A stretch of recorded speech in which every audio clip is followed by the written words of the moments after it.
I'm a lesbian. Just.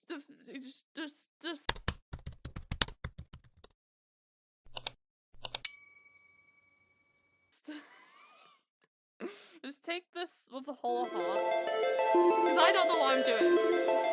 This is already so cool. Our good old road trip is full of promises of ripe with potential adventures, soul searching and incredible scenery. Or at least that's what you thought before the opportunity opened. As of now, your legs are cramping up. You're exhausted to travel playlist 2 times over, and your stomach is begging for something to eat. On top of that, you're pretty sure you're lost. Driving through Oregon's paved with picture trees, and more trees, especially on the endless winding roads, you take up north. All that breaks are patterns of sign that zips past with the words that you're just able to make out, Gravity Falls.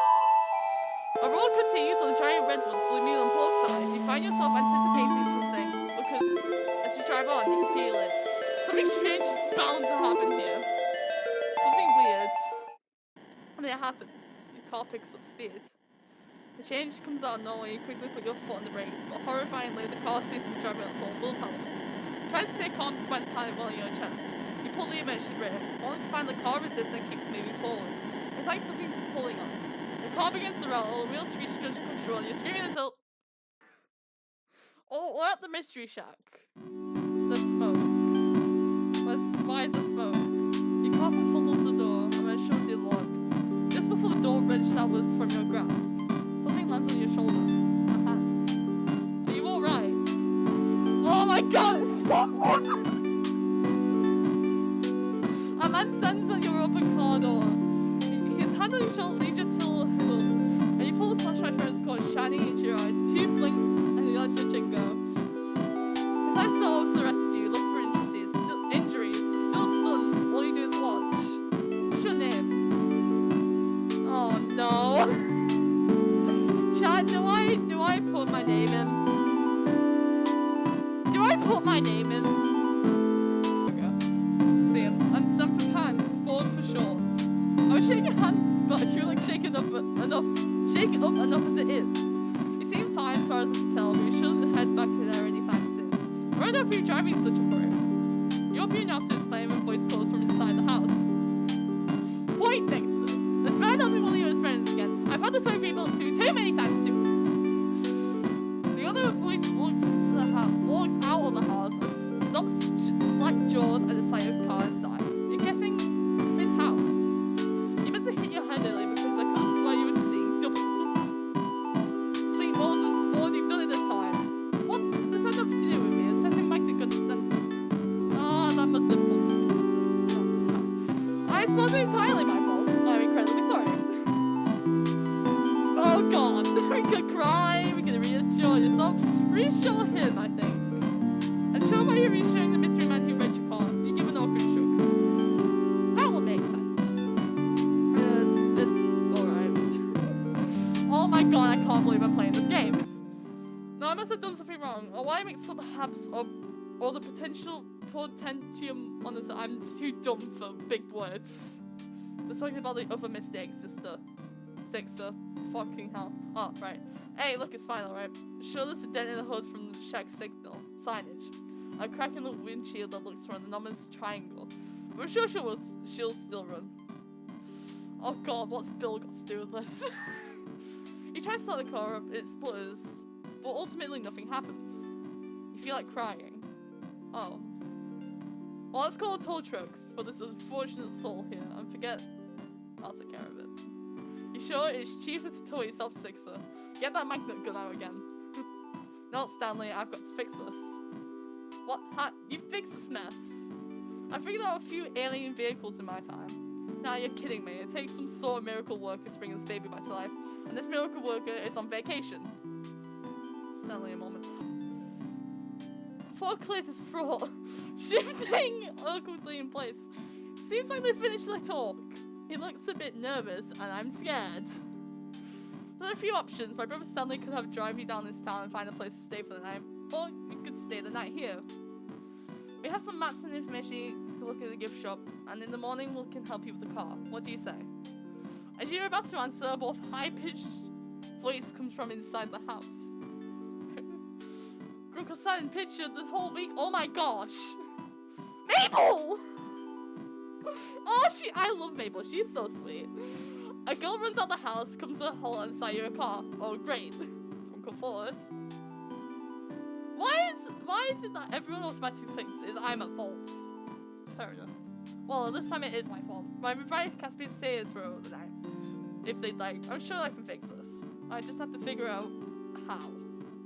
Stanley sighs. I could take a look.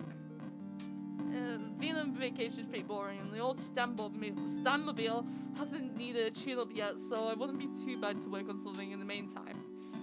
Thank you, Stanley. I'm sure I could put something together from the gadgets I have laying around. If you need any specialized tools, like... The art design on this is so cool, I'm not going to lie. Look at little Mabel. Wait, hold on, I haven't said anything yet. I appreciate your offer, but let me stay and repair your car. Yeah, it'd be good in the new hands. I mean, look at my Stanmobile. She's been through the winger. Who knows how many times that she's still a beaut. He points to the red car parked a distance away. You can't really tell. You can't really see how beautiful it is at this distance. But he sounds really confident.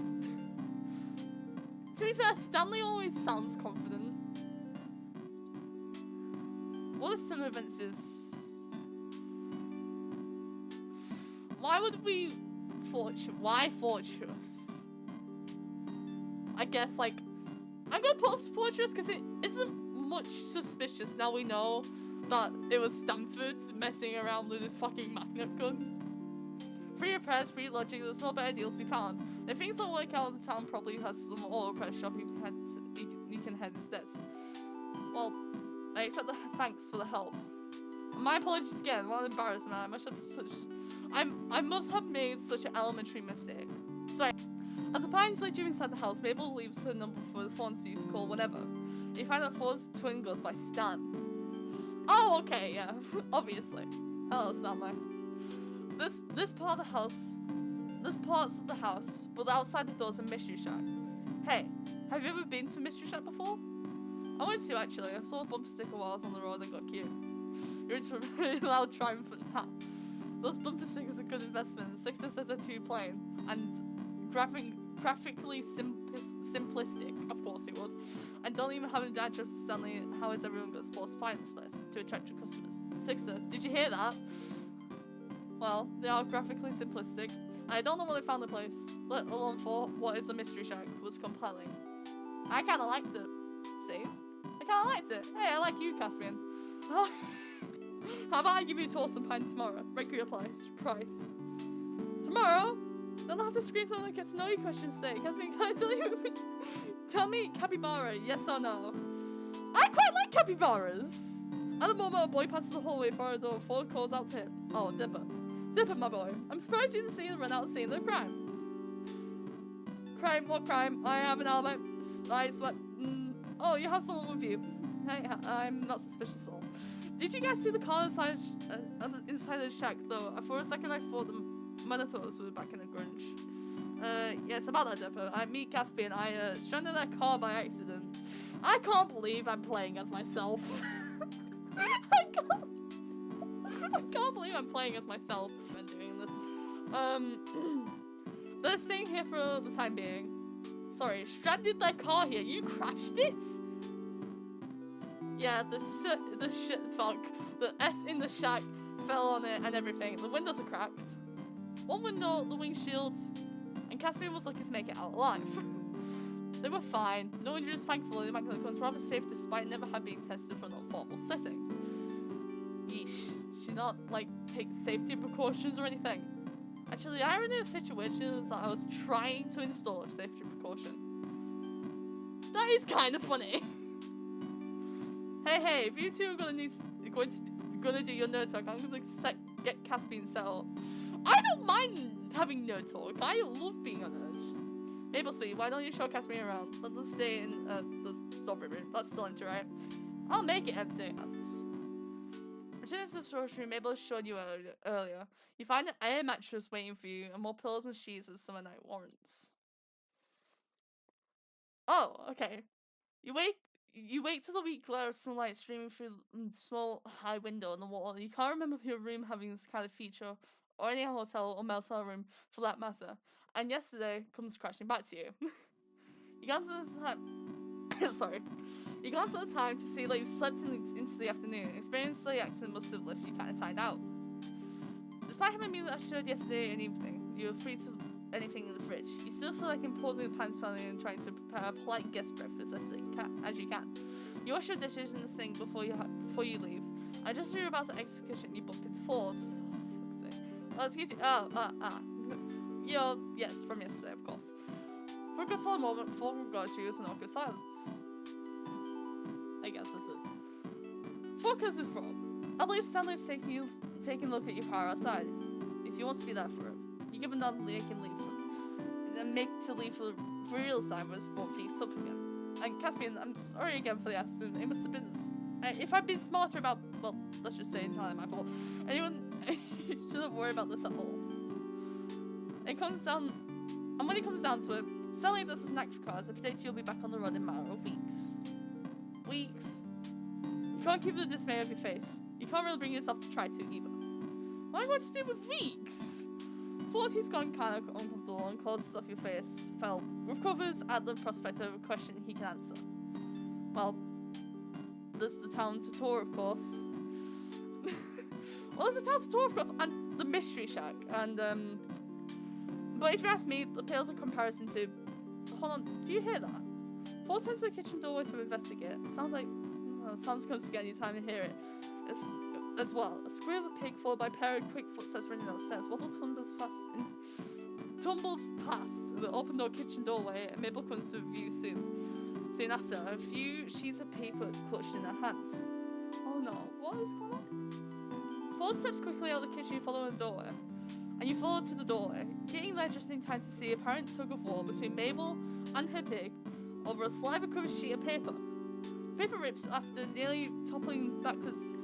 And after nearly toppling backwards from her efforts, Mabel recovers, snatching the scrap of ripped paper from Waddle's jaws, and lifting both pieces up victoriously. Ha! Mabel once again. Now just gotta find Uncle Ford. Ford, he ran forward, held a hand steady, energetic child, and she had been in danger of toppling over. Now finds a couple of crumpled sheets and paper shoved in his hands. Mabel tugs urgently at his coat. Uncle Ford, you've got to help me! For fuck's sake. Ford kneels down to Mabel's face, serious. No concerns. Look. Slow down, Mabel. What's the matter? Mabel found a stack of pages from your journal, walked in, and Wobbles ran up to it. It's like eating one. He must have chewed on it to warm it. Uncle Ford, because look. Oh no, what is going on? I'm scared. Mabel takes the ripped halves of paper back from Ford's hands and joins them together, holding it up to Ford. For Ford to see. I see. And you took it as warning. Yes, it says here it eats small dogs and Waddle's a small pig. But it sort of looks like enough from far away, and Waddle's must have feared for his life. Waddle seems to second notion with his snort. Or not. It seems like the pig is lounging adorably a short distance away in the hallway. Can't imagine what this dangerous predator could be.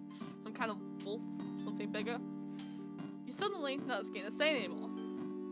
Remember the pterodactyl I told you about? Waddle was so scared that time I couldn't let it leave my side. Pterodactyl, you suppose pigs are all in museums around here. How do I finish the repellent I never got around to completing? That'll keep Waddle safe from harm. Mabel frosted on the floor in relief. We thought you were an actual lifesaver. Waddles, you have nothing to fear. Ford chuckles, lifting himself out on a kneel and standing back up. Alright, I'll go get my recipe. What the fuck? Ford turns to leave and you still remember that with nothing better to do for the weeks you're going to be here. It wouldn't hurt to know Ford. He seems to know what there is to do around town. Anyway, you'll need not to die of boredom in the first week. Or more pressingly, you could go check out your car and see what Stan's made so far. You're not exactly eager to face seeing your car inside the house again though. What should you do? I'm going to go with Ford, because I kind of want to get to know Ford a bit more, because in this he's quite ominous and he isn't in just the actual series. But we'll check on the car afterwards. We'll get to know Ford. Ford, wait, you need a hand with that recipe? I can handle it myself. You sure you couldn't use the hands? Ford looks away and follows you over line side Mabel. He just mouthed something that you couldn't catch. When she catches you looking her way, Mabel gives you a 100-watt smile and pictures of inherence from rubs the back of his neck. Yes, I suppose I could accept some help. And with that, assured that Ford is on the task, you spot Mabel rolling away with wobbles into the living room. Before we get started, I suppose I should give you an introduction. Caspian, tell me, do you believe in the supernatural? I suppose I do. Well, you're about to come face to face with it unexplained yourself.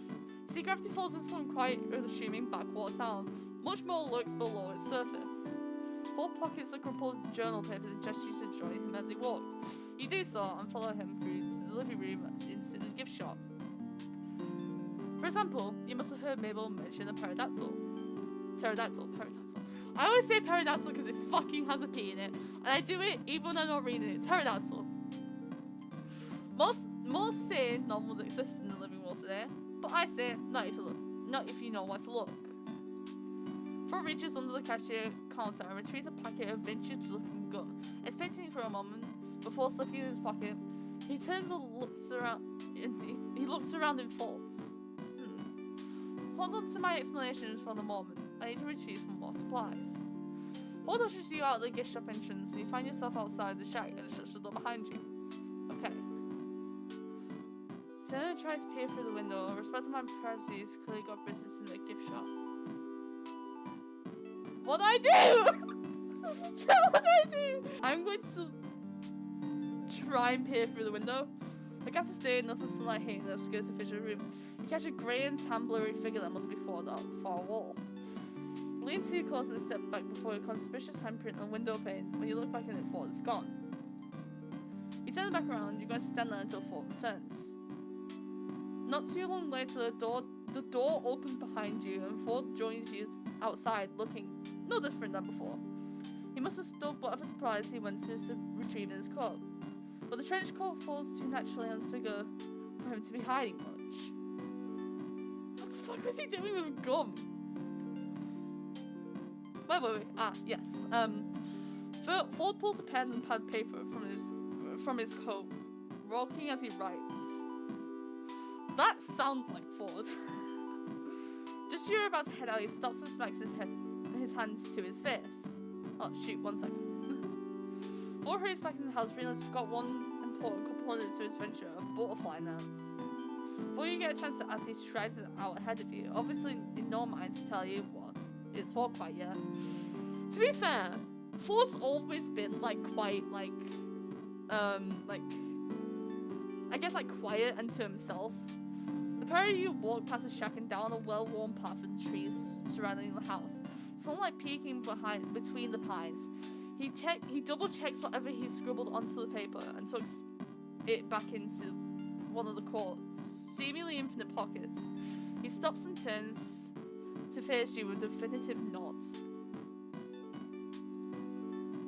My recipe for repellent called the sprig of lavender, 2 thin slices of ginseng, a drop of bat blood, a chunk of amber, and 3.5 milliliters of ink. Pause is sitting down the path and thoughts. Obviously, I already have all those components on hand, all except for one last ingredient, a single moth swing from Mothman itself. You can't help it, you gasp, Ford glances at you, and you think he'd hint of a smile before. He turns back to his path and continues along, wind ruffling through his hair. You see, Mothman is a very creature on the page that Waddle seems to fear. Using a piece of itself should ward it away, or at least lead it to believe that Waddles isn't for eating. I would have already completed that repellent years ago if I had managed to collect that wing. Was it too difficult? Oh, I just never got around to it. Besides, Mothman used to combat his lamp. I had lit out in the backyard. It seems like it's such an incoherent hobby that I never had the heart to chase it off. That brings Mabel in a big peace of mind, and then the time has come to finish this. Sunlight filters through the trees, causing dappled shadows across Ford's coat, and he leads in front of you. Okay, break the silence. How do you know so much about this stuff? I study anomalies. Anything unusual, strange, and just plain weird. I began researching town because it was the remains of a hotbed paranormal activity. I made this exact trip years ago, though at the time I had no idea where I was going.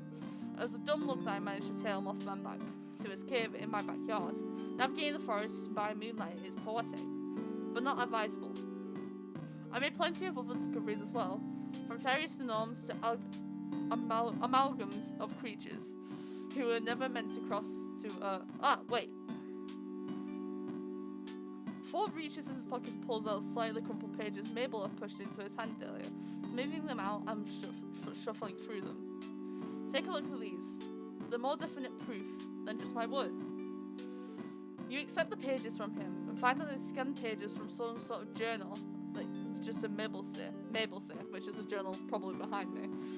Fluid cursive tells Mothman, beard cubs, campfires, and more. Ford gestures to them and explains.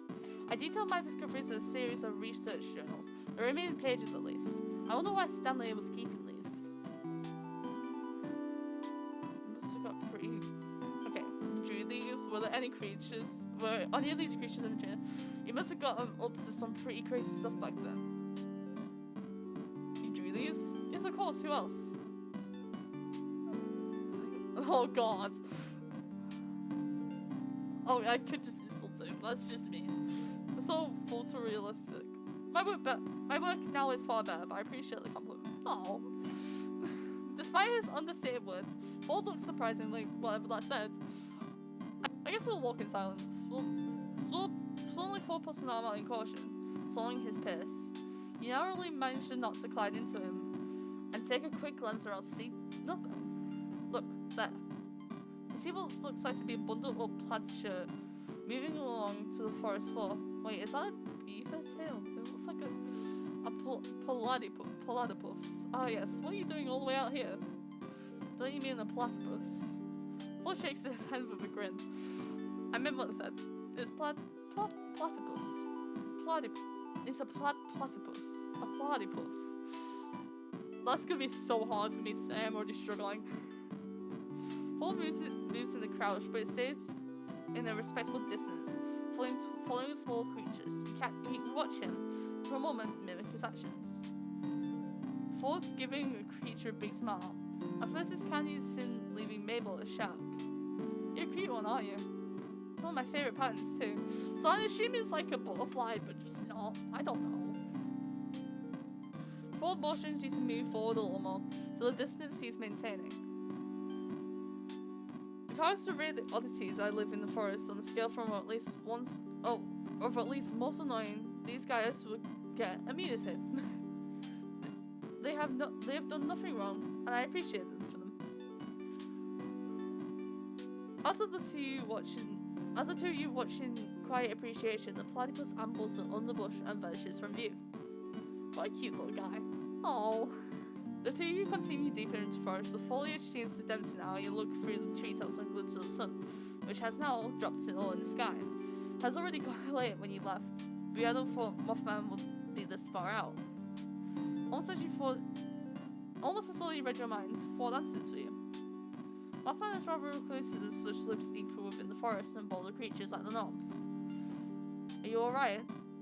Huh? That is very tired at all. I should have asked you that. It's just been a long time since I've travelled with anyone new. Stanley tends to speak his mind without me asking. I just put I'm fine, because I think that's what I'd say. I don't know. I'm fine, really. I'm glad to hear it. Still, we have some time until sunset. Let's wait here in the meantime. You mentioned travelling with Stan. I suppose it wouldn't do any harm to tell you. He says that the tone of his voice had been dying to tell someone for months. I've been sailing with Stanley around the world, chasing around after hotspots of anomalous activity. He seems to view it as a vacation, but I saw it as a chance to pick it back up for some serious research. I've been rather eager to bring the news of what we found in the world, but I must first organise my findings. And if I'm honest, I still need time to get back in the swing of things. Fair enough. Must be strange to come back home after travelling so long, huh? The more you know. Ford laughs, shaking his head. Behind his glasses, his eyes are downcast, almost sad. You want to ask, but decide to stay silent. Oh. The moment the sun touches the horizon, through the gaps in the treetops, Ford gestures for the two of you to continue.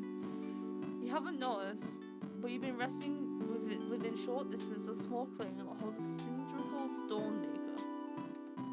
The stone maker bears intricate squirrels carved in its surface. Ford reaches into his coat and produces a pocket of gum from earlier, opening it and dumping the pieces outwards onto his palm.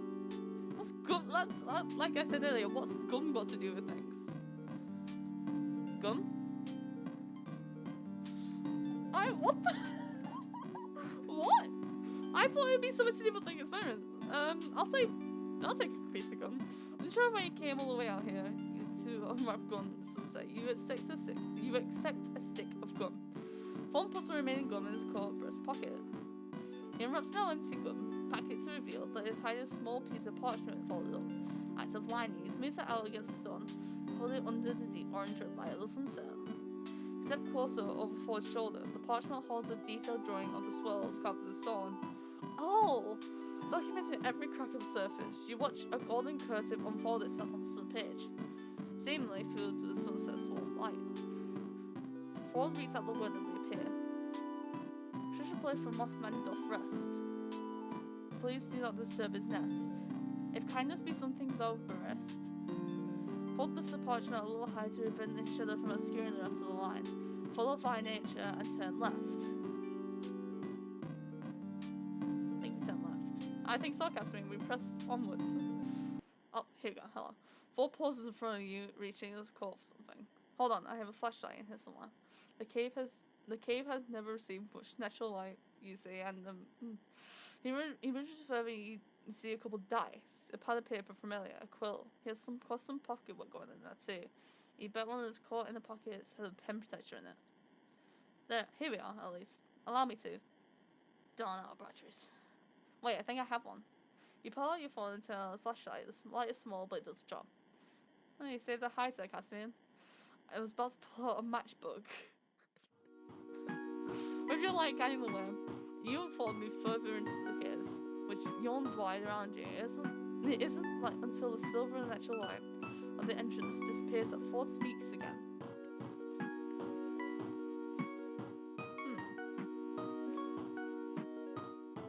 It's been years since I was here, decades even at this point. But I'll always remember the eye bats of one of my first discoveries when I arrived at Gravity Falls. How'd you find them in this first place? When going to my house, you see, I was making breakfast one morning and I managed to find it in my cereal box. When I pulled the cereal out of the box, it came fluttering out, agitated like it belonged there. The nerve. He could have just left it there. It's a silly little guy. He stands so indignant after even years later that you laugh. I want to contain it. Sorry, hang on. My brain is non-braining. I wanted to contain it for the story, but unfortunately it managed to get away. As I thought about it afterwards, its pupil had constricted against the light, unfamiliar of the bright light in the kitchen. So either it's nocturnal or it lives in the deepest darkest cave in Gravity Falls. I found them easily after that. Did you manage to catch one? Somewhat. I came running through the cave with a butterfly net and my wits. I brought a working flashlight that time. They all hid in dark corners.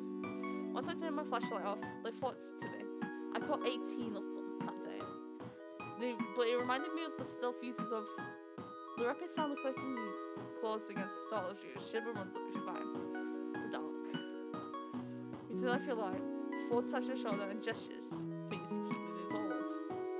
Eventually, a narrow passage widens to a large room. The darkness shrouds the source of dripping water from the view.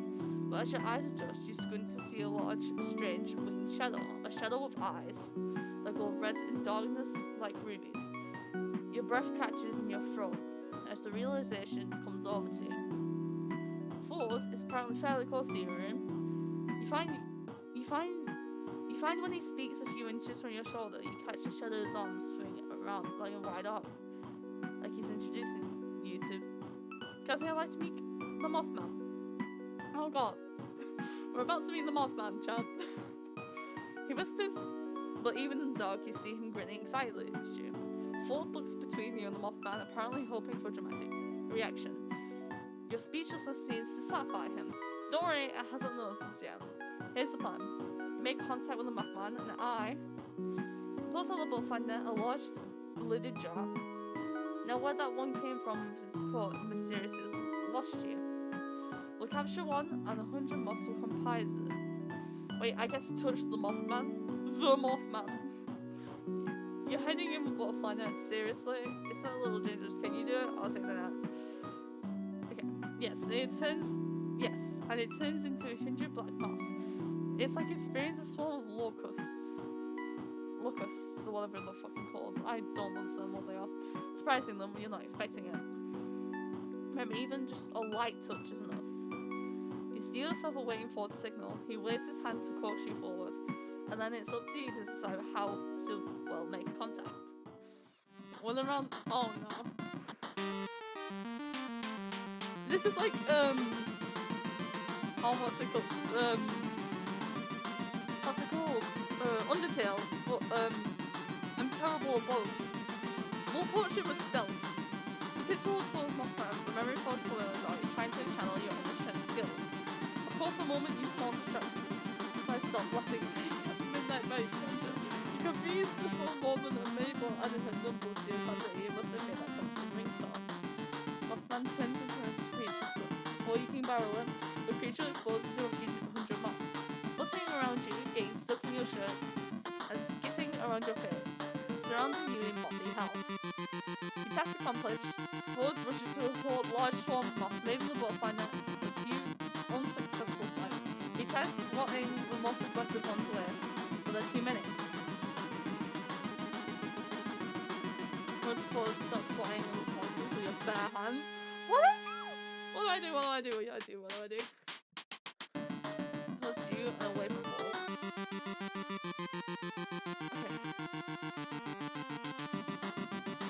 Okay, you grab your phone, quickly switch fire, run into Ford's side and hold him up high. You tend to call him over, despite knowing they don't respond to sounds. Before long, they crowd around the phone, the sight of the light flickering, reflecting off of so many small wings. Somewhat captivating if you hadn't just been into something. Okay. Ford puts the butterfly net back away. Jar in hand, carefully scoots for the moths up. That could have gone better. But we succeeded nonetheless. As Ford pockets the jar, you turn off the light. With no light, there's no threat to focus on. The crowd disperses. That was amazing. Ford thus brushing dust and dirt off his trench coat. You can say that. I'm complete and repellent within sight. Let's head back. Ford turns to leave the cave. He looks calm and content. You, on the other hand, are buzzing with energy under adrenaline rush. Should you go for a high five?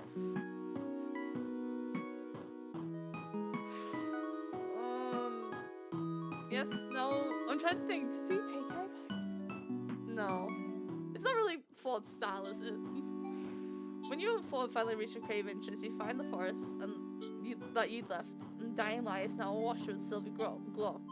A gap between the leaves overhead provides a view of the night sky, along with a long string of stars. A few more steps and the Milky Way comes to view, looking as is a tear of the fabric sky. Ford notices he's looking. See something? The pterodactyl doesn't usually come out this late, but being a prehistoric creature, its behavior is rather unpredictable. I've never seen the Milky Way in person before. It's amazing, isn't it? It's remarkable you can see the light without pollution from the sea. Here on the outskirts of town, you can see a good portion of the Milky Way every night. Oh, that's cool. He gazes up at the night sky. A whole year has passed, yet it still feels strange to see a sky I recognize. Oh yeah, because of the bottle. Oh, traveling, it was a different part of the world. You both stare up at the sky in comfortable silence for a few more moments. The quiet of the forest settles in, along with the distant sound of flowing water, and you find yourself surprisingly glad that Ford had accidentally pulled you here. If this was one of the moments you get to experience. Out the corner of your eye, you swear you see Ford looking at you instead of up. Then you tilt your head back down to his attention is elsewhere. Oh no. Eventually, two of you come to a wordless mutual agreement to continue on, and you're walking again. I think for this game I need to pretend to be straight.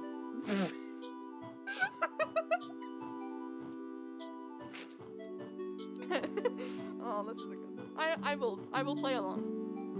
You'll have to show me the other creatures that live here sometime.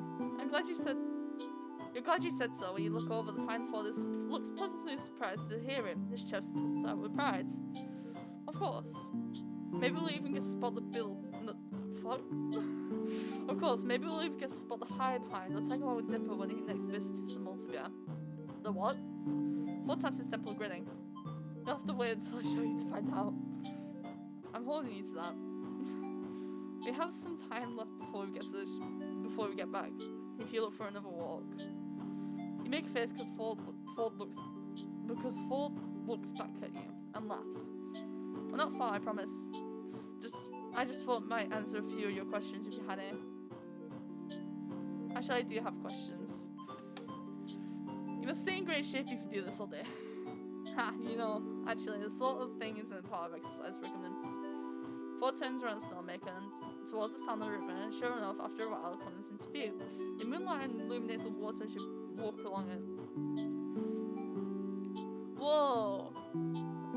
After following the river for quite a few minutes, the shoreline expands into a small round lake in the centre of the clearing. Overhanging is a large flat rock. The kind that could be used as a less effective diving board in times of emergency. The emergency being that one just had to jump into the lake. However, neither yourself or Ford really look into the direction of the diving board. It leads you towards the edge of the lake, where a relatively flat boulder could substitute for a bench, and the two of you just take a seat. Okay. What do we ask him? Because I kind of want to ask about his family. I'm going to ask him about other creatures of Gravity Falls. He said to wait, but can I at least get a preview of what I'll be getting myself into?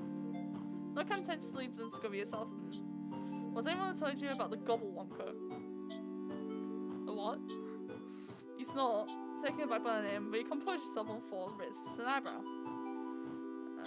I don't think so, no. Not even the tourist guide. Does the office even read my letters? Ford mutters to himself. Ford mutters something about updating the tourist guide to warn against local dangers. He sighs with frustration and reserved buoyancy. I don't know what that says, but soon lightens up at the prospect of getting introduced you to another strange creature. Well, the Gobblewonker is a large sea creature that lives in the very lake. One could say it's a version of Loch Ness Monster. Oh yeah, from like one of the first episodes. I'm an absolute idiot. It's the episode where they all go fishing and yeah. My old research assistant apparently saw it at one point. He said it was large, grey and scaly, with a long edge like a giraffe. Oh, Philip, you wouldn't have had any odd sightings yet, have you?